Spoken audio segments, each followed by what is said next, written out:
गोविंद चले आओ, गोपाल चले आओ, मेरे मुरली मनोहर नंदलाल चले आओ। प्रेम से बोलिए जय श्री हरे कृष्णा। आप सभी को चैत्र मास के कृष्ण पक्ष की पाप मोचनी एकादशी की ढेरों हार्दिक शुभकामनाएं। पाप मोचनी एकादशी का व्रत सभी एकादशियों में अति उत्तम व्रत माना जाता है। पाप मोचनी एकादशी का व्रत करने से भक्तों के सभी पापों का अंत होता है और पापों के अंत से मन निर्मल होता है। निर्मल मन में ही श्री हरि का वास होता है। आज की इस वीडियो में मैं आपको पाप मोचनी एकादशी की व्रत कथा सुनाऊंगी। आप सभी श्रोतागण इस कथा को पूर्ण रूप से सुनकर रसपान कीजिए। एकादशी व्रत की महिमा के बारे में स्वयं भगवान श्री कृष्ण ने धर्मराज युधिष्ठिर को बताया था। उन्होंने व्रत कथा सुनाते हुए कहा कि राजन, एक समय राजा मधांता ने लोमश ऋषि से यह पूछा कि हे मधुसूदन, यह बताइए कि जो भी मनुष्य जाने अनजाने में जो भी पाप कर्म करता है और उससे वह कैसे मुक्त हो सकता है। तब लोमश ऋषि ने यह कथा सुनाई। उन्होंने बताया कि कैसे चैत्ररथ नामक सुंदर वन में जवान मेघावी ऋषि तपस्या करने में लीन थे। तभी वहां पर एक बहुत सुंदर अप्सरा आई जिसका नाम मंजू घोषा था। वह ऋषि पर मोहित हो गई और उन्हें अपनी ओर आकर्षित करने का प्रयास करने लगी। उसी समय कामदेव भी वहां से गुजर रहे थे।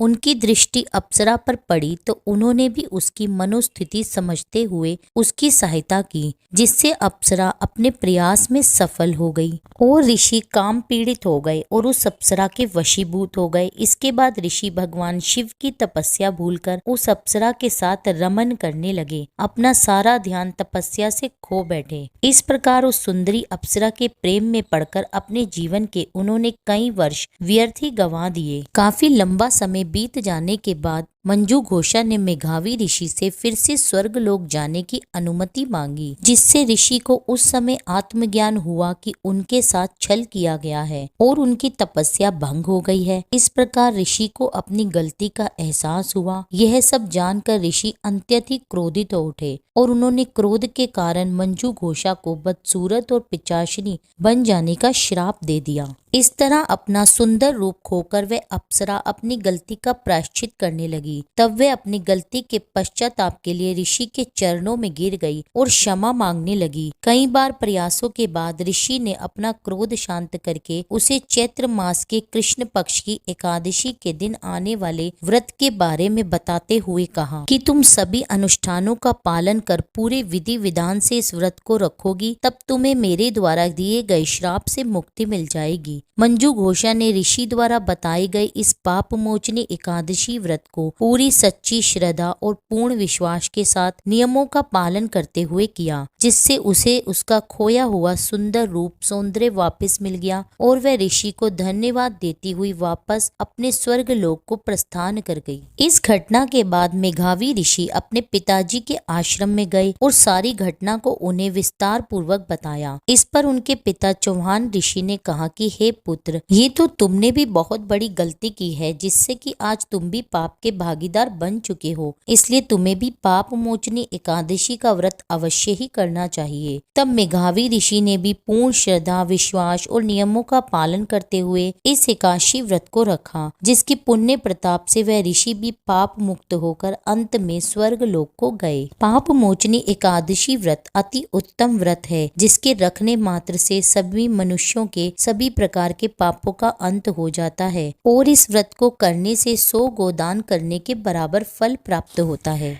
एकादशी वाले दिन सुबह सवेरे उठकर स्नान आदि से निर्वित होकर स्वच्छ वस्त्र धारण करें, सूर्य भगवान को अर्घ दें, भगवान विष्णु की प्रतिमा को अभिषेक कराएं, श्री विष्णु का ध्यान कर व्रत का संकल्प लें। इस दिन भगवान विष्णु और माता लक्ष्मी का विधि विधान से पूजन करें। भगवान विष्णु को फल, गंध, पुष्प, दीप, धूप, चंदन अर्पित करें। विष्णु चालीसा, लक्ष्मी चालीसा का पाठ करें। सारा दिन उपवास रखकर भगवान विष्णु के मंत्रों का जाप करें। इस दिन रात्रि भजन कीर्तन करने के बाद अगले दिन द्वादशी तिथि पर भगवान विष्णु का पूजन फिर से पूरे विधि विधान से कर भगवान को भोग अर्पित करें। भोग में नैवेद्य मिठाई फल अर्पित करें। भोग में तुलसी दल अवश्य डालें। भगवान को भोग लगाने के बाद वो प्रसाद का वितरण सभी में करें। ब्राह्मण को दान दक्षिणा वस्त्र आदि देकर अपने व्रत का पारण करें। अपने व्रत के पारण के समय सात्विक भोजन ही ग्रहण करें। यह था आज का वीडियो। उम्मीद करती हूँ यह वीडियो आपको पसंद आया होगा। वीडियो अच्छी लगी हो तो मेरे चैनल को सब्सक्राइब कर लीजिए। वीडियो को ज्यादा से ज्यादा शेयर कीजिए, लाइक कर दीजिए, कमेंट में लिख दीजिए जय श्री हरि विष्णु। मिलती हूँ आपसे एक अगली वीडियो में, तब तक के लिए जय श्री राधे।